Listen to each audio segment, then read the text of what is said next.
જંબુસર તાલુકાના છિદ્રા ગામમાં રોહિત સમાજના લોકોને અગ્નિસંસ્કાર કરવામાં પડતી મુશ્કેલી. પ્રાપ્ત માહિતી મુજબ ભરૂચ જિલ્લાના જંબુસર તાલુકાના છિદ્રા ગામમાં રોહિત સમાજ રહેતો વિસ્તાર હાલમાં ગંભીર મુશ્કેલીઓમાંથી પસાર થઈ રહ્યો છે.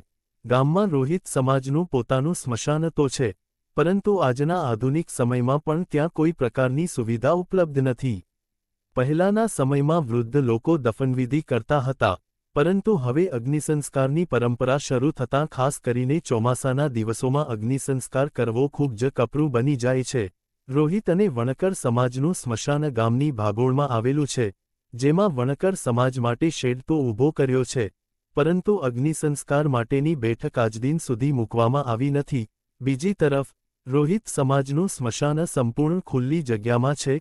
વરસાદી મોસમમાં જો કોઈ મરણ થાય તો અગ્નિસંસ્કાર કરવા માટેની વ્યવસ્થા નહિવત રહે છે.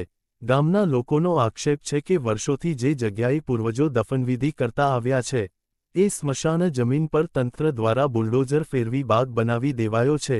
તેની સામે પંચકુટીર પણ ઊભું કરાયું છે, પરંતુ આજ સુધી એ કોઈ કામમાં આવતું નથી. કોઈ વ્યક્તિ તેની દેખરેખ રાખતું નથી. સ્થાનિક લોકોનો સવાલ છે, શું આ જ છે વિકાસશીલ ગુજરાત? શું દલિત સમાજ માટે તંત્રની આંખો હજુ બંધ છે?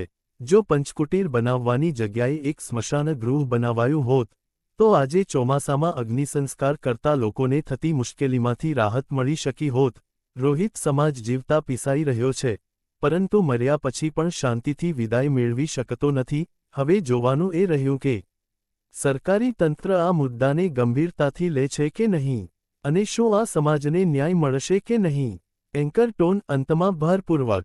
કેમેરામેન સત્યજીત પરમાર સાથે ડી.એન. વાઘેલા, અમદાવાદ દસ્તક જંબુસર.